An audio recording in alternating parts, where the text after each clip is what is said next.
இந்த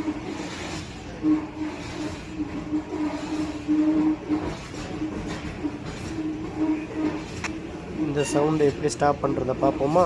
வாங்க வீடியோக்குள்ளே போகலாம். இப்போ ஜிஏ ட்ரையர் சவுண்டு வந்துச்சு பார்த்தீங்களா?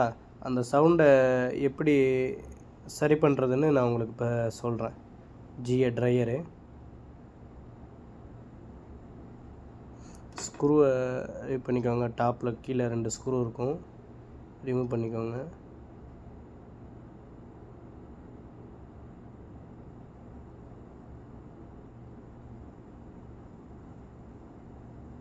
பண்ணி புஷ் பண்ணி கொஞ்சம் டாப்பை புஷ் பண்ணிங்கன்னா இதாயிரும்.